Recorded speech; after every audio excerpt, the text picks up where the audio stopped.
Bom dia, IPCA. Hoje, sábado, 24 de março de 2012, nosso 41º dia de Maratona Bíblica, e nós vamos ler o livro dos Atos dos Apóstolos nos capítulos de número 11 e 12. Nós estávamos lendo no dia de ontem, sexta-feira, a transição do evangelho que estava circunscrito ao povo judeu e a passagem desse círculo mais restrito para um círculo mais amplo, que seria o círculo dos gentios. E isso acontece quando o apóstolo Pedro inicialmente visita um homem chamado Simão que curtia couro na sua casa, que lidava com animais mortos. Depois Pedro visita um centurião romano de nome Cornélio, entra na casa desse homem.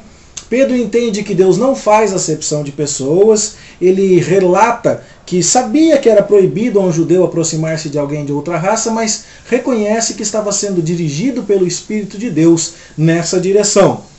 No capítulo 11, que é o texto de hoje, nós vemos que essa atitude de Pedro chega ao conhecimento dos apóstolos e dos demais irmãos que estavam na Judéia. E os irmãos que eram da circuncisão, ou seja, aqueles que valorizavam e prezavam, e adequadamente, as tradições e os mandamentos do Antigo Testamento que deveriam ser cumpridos por Israel, foram interrogar Pedro, dizendo: como é que você faz um negócio desse, não é? Você entrou na casa de homens incircuncisos e comeu com eles, Pedro. Você não sabe que isso é proibido? Então o apóstolo Pedro, no capítulo 11, vai fazer a sua defesa e vai contar aquilo que aconteceu a ele no capítulo 10 e, em parte, no capítulo 9. E nós então vemos que Pedro expõe tudo isso e diz assim no verso 17: se Deus concedeu aos gentios o mesmo dom que outorgou a nós quando nós cremos no Senhor Jesus, quem era eu para que pudesse resistir a Deus? Esse relato foi considerado satisfatório pelos demais apóstolos. Eles se apaziguaram com isso e glorificaram a Deus, dizendo: logo, também aos gentios foi por Deus concedido o arrependimento para a vida. Há aqui uma chancela do colégio apostólico a essa extensão da mensagem de salvação. Há aqui os discípulos de Jesus, mediante a ratificação do Espírito Santo, reconhecendo que o Evangelho estava sendo pregado e recebido pelos gentios e que isso tinha a aprovação de Deus. No entanto, a praxe do evangelismo da igreja ainda era pregar principalmente aos judeus, nas sinagogas espalhadas por aquelas regiões, que as pessoas que tinham sido dispersas logo que houve uma perseguição à igreja nos dias de Estevão, quando essas pessoas iam para vários lugares, procuravam as sinagogas de judeus desses lugares. É o que diz o capítulo 11, verso 19, que eles iam até Fenícia, Chipre, Antioquia, mas não anunciavam a ninguém a palavra, senão somente aos judeus. E nós estamos ainda, embora já tenhamos a aprovação dos apóstolos, embora já tenhamos Pedro indo na casa de um curtidor, indo na casa de um centurião, nós ainda estamos vivendo este momento de transição. Transição que não deixa de experimentar também a dose de perseguição. Herodes vai matar o apóstolo Tiago, irmão do apóstolo João.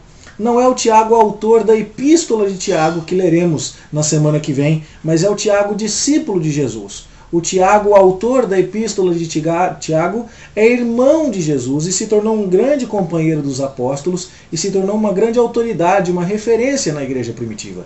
Esse Tiago que escreveu a carta que nós vamos ler na semana que vem é o Tiago que aparece assumindo uma posição destacada na igreja no capítulo 15. A partir do verso 12 nós vamos ver inclusive ele discursando no concílio de Jerusalém.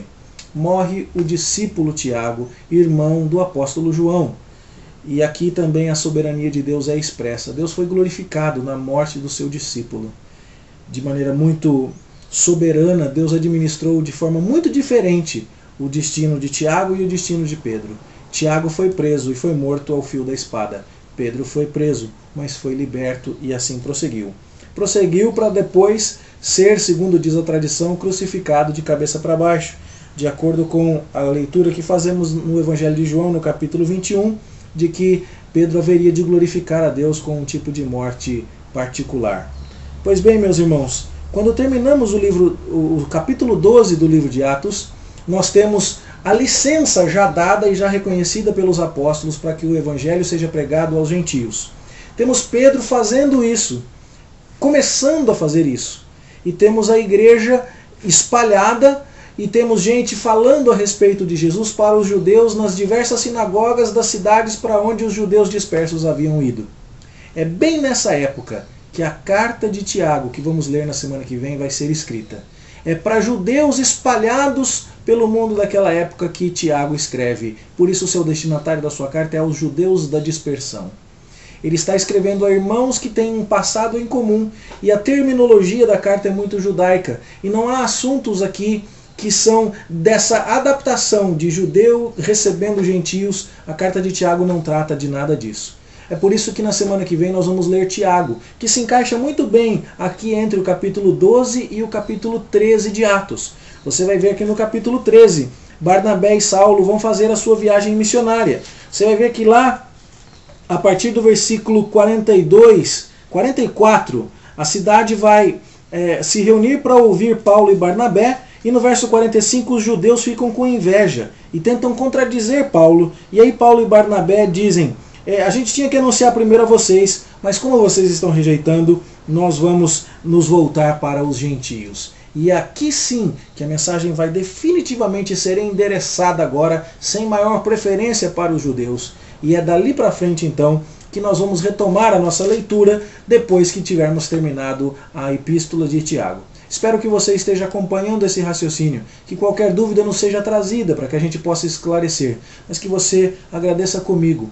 A mensagem chegou aos gentios. Nós somos brasileiros, moramos tão longe de Jerusalém, mas esse evangelho também é para nós, que servimos a Deus com a mesma alegria de Pedro, com a mesma alegria dos apóstolos, que tiveram o privilégio de sofrer por causa de Cristo. Servimos a esse Deus soberano, que foi glorificado na morte de Tiago e foi glorificado na libertação de Pedro. Que tenhamos essa alegria enquanto caminhamos como igreja, que celebremos hoje, amanhã, as comemorações finais do aniversário da nossa igreja, nessa mesma alegre expectativa. Vamos prosseguir com ânimo na Maratona Bíblica, e até a semana que vem, quando o seminarista Erle vai nos trazer os estudos a respeito da carta de Tiago. Vamos ler um capítulo por dia. Até lá, se Deus quiser. Vamos orar? Pai, nós te agradecemos pela mensagem da tua palavra, por aquilo que temos podido ler, compreender e aplicar na nossa vida. Obrigado porque o Evangelho chegou a nós gentios. Obrigado porque o Senhor soberanamente controla a nossa vida. Nossa oração é para que o teu nome seja glorificado em nós, quer no sofrimento, quer na alegria, e que sempre o nosso testemunho seja de obediência, seja de fidelidade ao Senhor. Abençoa a nossa igreja que aniversaria. É a nossa oração em nome de Jesus. Amém. Boa leitura para você e até hoje à noite, se Deus quiser.